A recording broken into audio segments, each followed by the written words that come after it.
please join me now in welcoming the President of the 80th session of the General Assembly, Her Excellency Ms. Annalena Baerbock.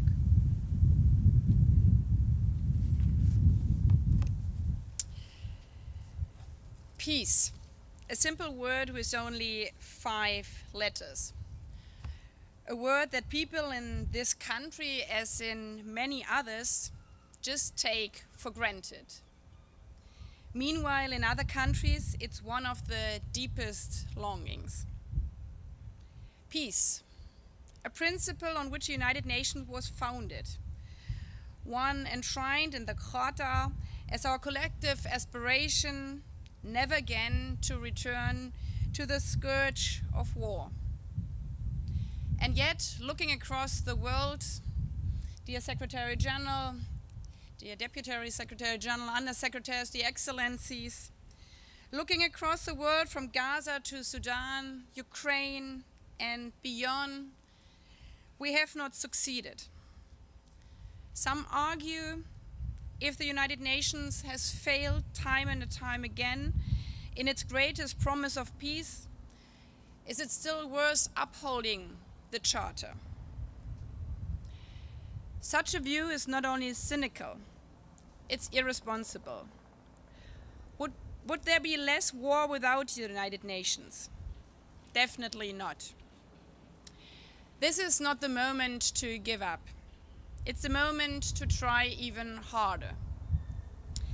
As Eleanor Roosevelt once said, it isn't enough to talk about peace, one must believe in it. And it isn't enough to believe in it, one must work at it. And therefore, Excellencies, ladies and gentlemen, this International Peace Day may be more important than ever. With this year's theme, Act Now for a Peaceful World, we affirm that we not only believe in peace, but will act to uphold it. We will work harder to bring the most vital of all things, the word with 5 letters, peace, to every corner of the globe, to Gaza, Sudan, and especially the most forgotten conflicts. In the Democratic Republic of Congo, in Haiti, Myanmar, and Yemen. I thank the permanent mission of Japan not only for their support in organizing this annual gathering, but also for reminding us on this day of peace that we also mark 80 years since the bombing of Hiroshima and Nagasaki. And with that, we are reminded that nuclear proliferation remains an additional danger to peace and thereby to humanity, to all of us. When I visited Nagasaki, I learned from schoolgirls how the horrors of the bombings 80 years ago still linger, because they have been passed down from generation to generations, making them, the granddaughters of the victims of Nagasaki and Hiroshima, some of the strongest advocates for peace today.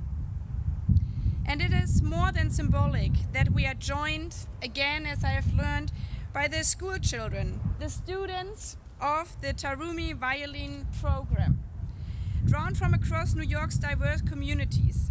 Those young musicians, all of you, carry a message of love and harmony to global audiences and have been called musical ambassadors of peace.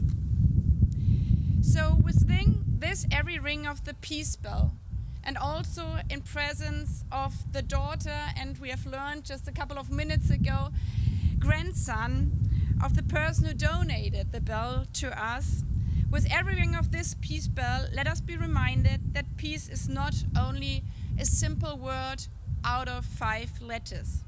It is our greatest responsibility for our children and future generations.